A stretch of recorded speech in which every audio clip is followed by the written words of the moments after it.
कि जब तक पशु हमारा जेर नहीं गिराएगा हम उसको बच्चे को दूध नहीं पिलाएंगे। जी बिल्कुल। वहीं से वो अपनी जो है पहली गलती शुरू कर देता है। पंजाब हरियाणा और हाइल्ड एनिमल्स हैं, वहाँ 25, 30, 35 लीटर की गायें हैं। अगर हम उसे 8 से 10 घंटे रोक लेंगे वो पशु तो मैस्टाइटिस हो जाएगा। तो हर तरह का कौन से समय पे कौन सी फीड लगानी है, कितना हरा चारा देना है, कितना भूसा देना है, कितना वो अपने पशु को कब कब डिवॉर्मिंग करेगा। पशु पालक को किसी तरह की, जैसे कि फूल दिखाना, पशु का बच्चा फंसना, डिस्टोपिया होना और लैमिनेस होना, जेर फंसना, पशु को ब्याने के बाद मिल्क फीवर होना, थन बंद हो जाना, मैस्टाइटिस हो जाना या और सब बहुत सारे प्रॉब्लम्स हैं, सबका निवारण है। मेरा सभी को नमस्कार और आपका भाई स्वागत है किसान मेला पंतनगर में तारा हेल्थ फूड की तरफ से। एक्चुअल अगर आपका सवाल था कि किसान कैसे अपने पशु का दूध बढ़ाए, कैसे वो एक कंजप्शन रेट ले, कैसे पशु डेयरी फार्म के धंधे को वो और आसान तरीके से चला सके। जी एक्चुअल क्या होता है कि जब हमारा पशु ब्याता है, ब्याने के बाद जो बच्चा देता है वहीं से जर्नी स्टार्ट हो जाती है। जी हम आम किसान क्या करता है कि जो पशु ब्याता है, ब्याने के उसकी धारणा बनी हुई है ज़्यादातर किसानों की कि जब तक पशु हमारा जेर नहीं गिराएगा हम उसको बच्चे को दूध नहीं पिलाएंगे। जी बिल्कुल। वहीं से वो अपनी जो है पहली गलती शुरू कर देता है। दूध का और जेर का कोई संबंध ही नहीं है। सिर्फ एक, आप मान लीजिए यहाँ यूपी और उत्तराखंड के अंदर तो हमने देखा है कि 5 से 10-15 लीटर मैक्सिमम नॉर्मल रेंज में यहाँ दूध देने वाले पशु हैं। पर पंजाब हरियाणा और हाइल्ड एनिमल्स हैं, वहाँ 25, 30, 35 लीटर की गायें हैं।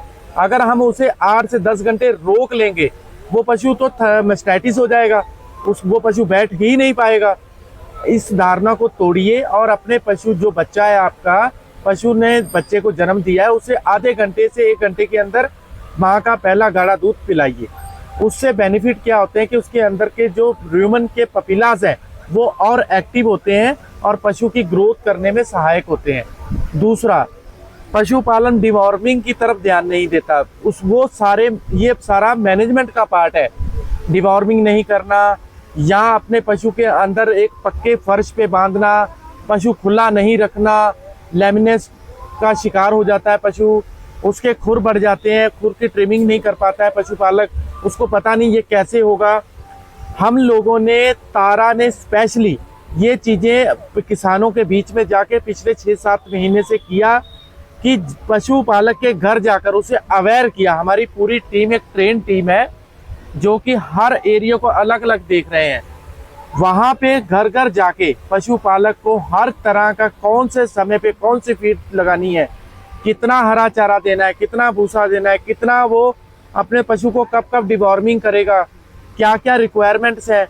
कई पशुपालक मैंने ऐसे देखे हैं जो ब्याने से पहले हमारा जो 8000 आता है प्रोडक्ट उसको खिला रहे थे, बल्कि वो हमारा काफ स्टार्टर है। जसदीप सिंह थोड़ा मैं दिखाता हूँ, ये हमारा काफ स्टार्टर है छोटे बच्चों के लिए, ठीक है जी। ये इसकी गोली भी छोटी जी जी, बच्चों के लिए इसीलिए छोटी बनाई जाती है कि बच्चे के जो एसोफेगस है, गले की नाल है, वो छोटी होती है, जिसकी वजह से पशु को आसानी से पकड़ने में बड़ी गोली की अपेक्षा छोटी गोली बच्चा आसानी से पकड़ लेता है। उसके बाद हमारा आगे जो प्रोडक्ट हैं, हिफर है, मिल्क बूस्टर है, उसके बाद हमारे प्रोडक्ट जो है मिल्किंग प्रोडक्ट्स हैं। ये सारे रोस्टेड फीड है, हमारी टोटल रोस्टेड फीड है और एक बैलेंस फीड है। कैसे हमने इसके साथ मिनरल्स, विटामिन्स, कैल्शियम, एनर्जी का सोर्स क्या है, प्रोटीन का सोर्स क्या है, फैट के सोर्सेज क्या है। स्पेशली हमारे ये 2 प्रोडक्ट्स, ये मक्का की खल जो कि यूनिक है और हमारी कंपनी के अलावा कोई बनाता भी नहीं है। मक्का पल्प से बनाई गई है। पर 5 लीटर पानी में 1 किलो खल ये भिगोई जाती है और फूल के ये 6 किलो लगभग चोकर का आकार ले लेती है। चोकर 6 किलो लगभग एक चोकर बन जाता है इसे 1 किलो खल से 5 लीटर पानी मिलाने के बाद। खासकर भैंसों के लिए हमारा ये बफ, जो कि हमारा तारा फीड के नाम से, ये बफ 6000 के नाम से आता है। अब इसमें देखिए 40% जो है सिर्फ बिनौला है, सिर्फ बिनौला। ये सारा जो है खड़ा बिनौला है इसमें, और इसमें मक्का, खलें, विटामिन्स और इसमें 12% ऑयल है। इसके बाद अगर हम बात करें अलग अलग, हमारा जो है ड्राई ऑफ है, हमारा क्लोजअप जो कि स्पेशली पशु को ब्याने से 20 दिन पहले दिया जाता है। उसके बाद हमारा मिल्क स्टार्टअप है जो ब्याने के तुरंत बाद दिया जाता है।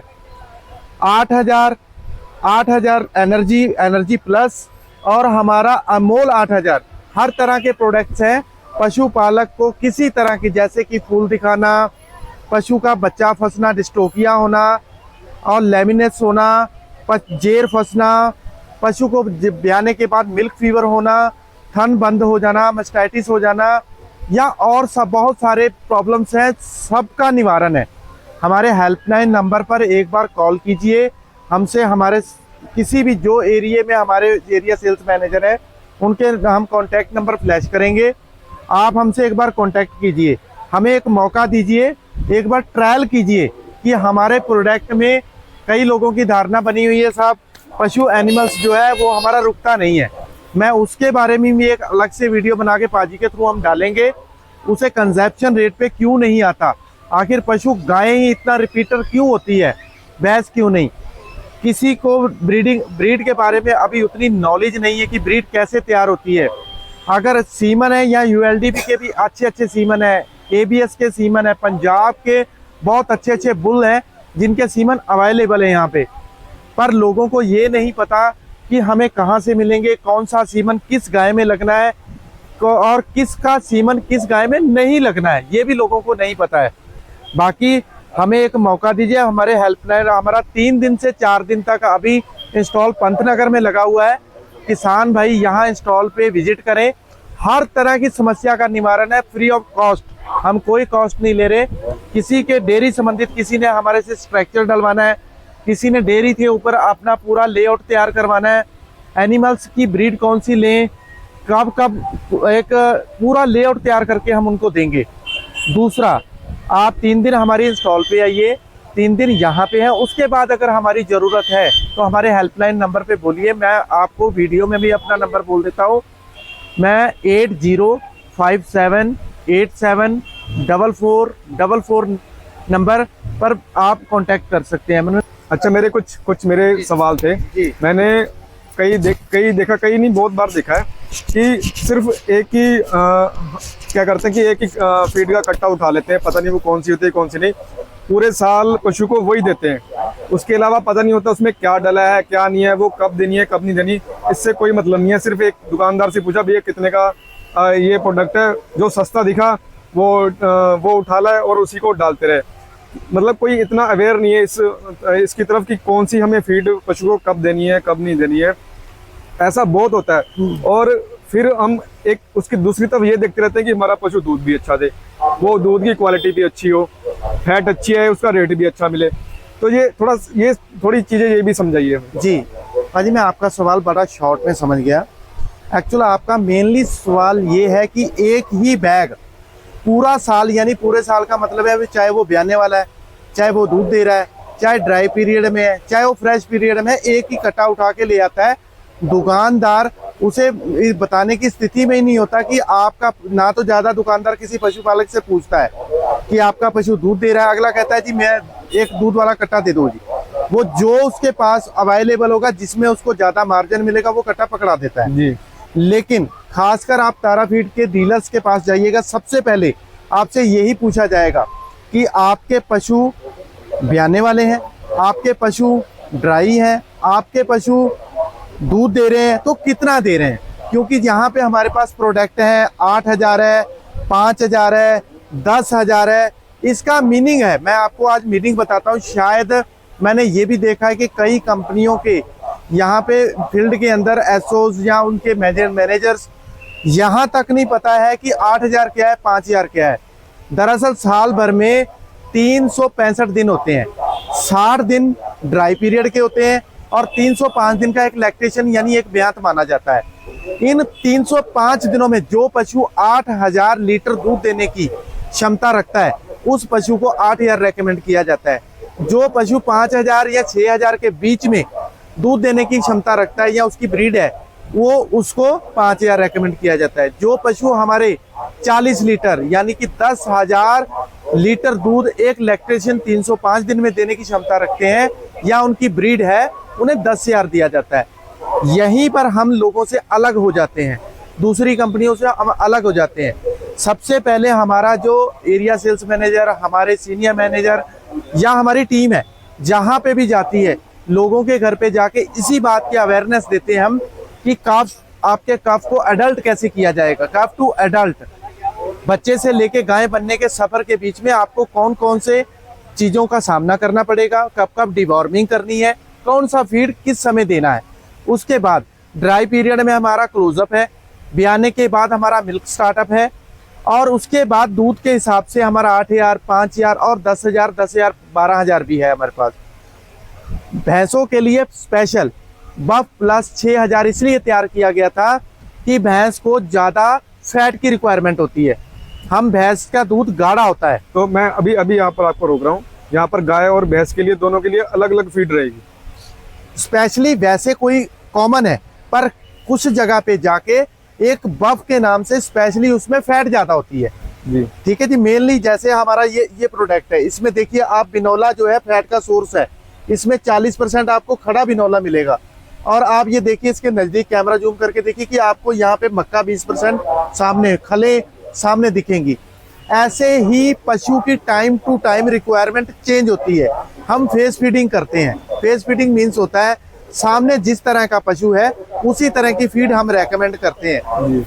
पशुपालक के घर जाकर डिवॉर्मिंग करवाना, पशुपालक ने शेड किस तरह से डिजाइन किया है, उसकी खुरली जिसे नांद बोला जाता है वो कितनी ऊंची पे है, कितने सेंटीमीटर पे उन्होंने बनाई है, नीचे फर्श पक्का है, उनके पास पीछे कच्ची जगह है या नहीं है। पशु का एक लेआउट तैयार करके देना कि साल भर अगर उनके पास 6 पशु हैं तो 2 पशु पहले जनवरी में ब्याएंगे, फिर 3 महीने का 4 महीने के गैप के बाद 2 और 4 महीने के गैप के बाद 2 और, ताकि पूरे साल भर में दूध एक जैसा रहे। ऐसा ना हो जनवरी में तीनों ब्याह जाए और हमारे पास ठंड के दिनों में दूध भरपूर, और जब गर्मी आए तो हमारा पशु हमारा बाड़े में ड्राई पीरियड चल रहा हो। होता भी ऐसा होता भी है, कोई प्लानिंग करके बहुत कम लोग चलते हैं। लेकिन हम लोगों के साथ इसलिए खड़े हैं, किसी भी पशुपालक को कोई भी क्वायरीज है फीड से रिलेटेड, बाकी यहाँ पे ऐसी कंपनियों ने धारणाएं बना दी है, लोगों को पता ही नहीं है, साहब यूरिया डालते हैं, साहब फलानी चीज डालते हैं। कुछ ऐसा नहीं होता है। आज का दौर एक मशीनरी दौर है, साइंस का दौर है। आज तो बाल से बंदे का डीएनए पता चल जाता है। ये तो फीड है Indian veterinary research institute Bareilly, और जहाँ पे हमने यहाँ पे स्टॉल लगाया हुआ है पंतनगर यूनिवर्सिटी नैनीताल में, यहाँ पे आप अपनी 1 किलो फीड लेके आइए। कृषि विज्ञान केंद्र पंतनगर कृषि विज्ञान केंद्र आई हुई Indian veterinary research institute Bareilly में ये फीड टेस्ट हो जाती है। इसमें फैट कितना है, इसमें प्रोटीन कितना है, इसके अंदर एनर्जी का सोर्सेस क्या है। एनर्जी के हमने सोर्स गेहूं ले रखा है, मक्का ले रखा है, चावल। हमने प्रोटीन के सोर्स क्या ले रखा है, और इसके अंदर नाइट्रोजन कितना है, कितनी रिक्वायरमेंट है, क्या रिक्वायरमेंट से ज़्यादा है, क्या बाहर से डाली गई है, ये सारी चीज़ें टेस्ट हो जाती हैं। हम लोग क्या करते हैं कि घर पे ही खल तैयार करने की कोशिश करते हैं, फीड तैयार करने की कोशिश करते हैं। जैसे लाई की खली हो गई या सरसों की होती है, तो वो कैसी रहती है, उसको देना चाहिए या नहीं? नहीं सर, देखिए यूज तो हम भी वही करते हैं कि हमारे भी जो फीड बनती है खलें वही ली जाती हैं, पर डिपेंड करता है कि वहाँ पे रिक्वायरमेंट कितनी है। बैलेंस करना सबसे बड़ा कैटल फीड के अंदर खेल ही बैलेंस का है। खलें तो कोई भी ले आएगा, पर कितनी रिक्वायरमेंट है, बैलेंस नहीं होती, बैलेंस नहीं हो पाता। जैसे बिनौले की खल जिसे हम बड़ेवे की खल बोलते हैं, सरसों की खली हो गई, ठीक है जी, सोया की खली हो गई। बिनौले की खल को छोड़ के सोया की खली और सरसों की खली प्रोटीन का सोर्सेस है। आप कितना बैलेंस कैसे करेंगे? हम 33 के फॉर्मूले से फीड बनाते हैं। 33% खले लेते हैं, 33% ग्रेन्स यानी कि अनाज लेते हैं, 33% में हमारा DOC प्लस हमारे मिनरल्स, विटामिन, ड्राई कैल्शियम, ये सारी चीज़ें आती हैं। तो उसके बाद हम जितना कच्चा राशन होता है पहले उसकी TDN वैल्यू चेक की जाती है। टोटल डाइजेस्टिव न्यूट्रिएंट, पशु के अंदर पाचन योग्य तत्व कितने हैं। उसके बाद लैब टेस्ट होने के बाद वो सारा मटेरियल हमारी कन्वेयर के थ्रू हमारी मशीनरी में पहुंचता है। फिर उसे हम स्टीम लगाते हैं। स्टीम लगाने का पर्पज है उसके अंदर बैक्टीरिया को मारना और उसकी डाइजेस्टिबिलिटी को बढ़ाना। एक कच्चा आटा, एक भुना हुआ आटा, दोनों में अगर आप कच्चा खाएंगे तो आपकी डाइजेस्टिबिलिटी लेट होगी और बिगड़ भी, आपका पेट भी खराब हो सकता है। एक भुना हुआ आटा आपकी digestibility at a time start होगी और आपका पेट भी खराब नहीं होगा। वैसे ही हमारी फीड के साथ है, हम फीड रोस्टेड बनाते हैं जिससे हमारे पशु के अंदर ये जाके डाइजेस्टिबिलिटी को बढ़ा देता है। ऑब्वियस है, जब डाइजेस्टिबिलिटी बढ़ती है तो आउटपुट भी हमारे पास ज्यादा आता है। तो आपका सवाल ये था कि घरेलू जो राशन है, पहली बात तो पशुपालक उसे बैलेंस नहीं कर पाता, दूसरा उसे रोज तो वो कर ही नहीं सकता, ठीक है जी। इसी वजह से उसे वो रिजल्ट नहीं मिल पाते जो एक कैटल फीड में मिलते हैं। तो क्या कॉन्टैक्ट नंबर है आपका, बोल दीजिए आप। सर मेरा कॉन्टैक्ट नंबर है 6395485679। मैं तारा हेल्थ फूड कंपनी में एरिया सेल्स मैनेजर पोस्ट पे जॉब कर रहा हूँ। अगर कोई भी क्वेरी हो पशुओं की बीमारी से रिलेटेड या हमारे पशु जो कैटल फीड है इससे रिलेटेड, तो आप इस नंबर पर मुझसे कॉन्टैक्ट कर सकते हैं। जसदीप अपना कॉन्टैक्ट नंबर और बोल दीजिए। मेरा नाम जसदीप सिंह, मैं रुद्रपुर का एरिया देख रहा हूँ और मेरा नंबर है 9568622003। कुलदीप जी अपना नंबर बोल आज दो। के समय में फीड कंपनी बहुत सारी हैं और सभी दूध पे काम कर रही हैं, लेकिन मेनली हम जो आजकल डेयरी फार्मर की सबसे ज्यादा समस्या है वो रिपीट की है और हमारी कंपनी मेन इन्हीं तीनों चीजों पर काम कर रही है। सबसे पहले रिपीट ब्रीडिंग की, दूसरी मैस्टेटिस की और तीसरी कंजप्शन रेट की। अगर हम इन तीनों समस्याओं का निवारण करते हैं तो ही हमारा डेयरी फार्म सक्सेस है और मेनली हम इन तीनों चीज़ों पर ही काम कर रहे हैं। धन्यवाद। मेरा नंबर 9675981313। मैं फिर से दोबारा रिपीट कर देता हूँ, 9675981313। जो कि मैं इस एरिए को देखता हूँ जगजीत सर के सहयोग के साथ। सितारगंज हो गया, रुद्रपुर हो गया, हल्द्वा नहीं हो गया। इस एरिए में अगर कोई फार्मर की इस तरह की भी कोई दिक्कत होती है तो आप मेरे से संपर्क कर सकते हैं। अदरवाइज मैंने अपने सारे मेरे टीम ने अपने अपने नंबर बोल दिए। मैं अपने पशुपालक भाइयों से ये कहना चाहूँगा, अगले 3 दिन तक हम यहाँ पे पंतनगर में मौजूद है। 3 दिन हमारी स्टॉल पे विजिट कीजिए। और बाकी डिटेल अगर आपको और जानना है तो भैया ने जितने भी नंबर बोले सारे मैं डिस्क्रिप्शन में दे दूंगा, वहाँ पर जाके आप इनसे कॉन्टेक्ट कर सकते हैं और बाकी की जानकारी जो भी आपके मन में सवाल है वो आप इनसे पूछ सकते हैं। और आपको बताना कैसी लगी ये इन्फॉर्मेशन और कैसी लगी ये वीडियो, बहुत बहुत जरूर बताना। धन्यवाद भैया का भी, आपका भी धन्यवाद।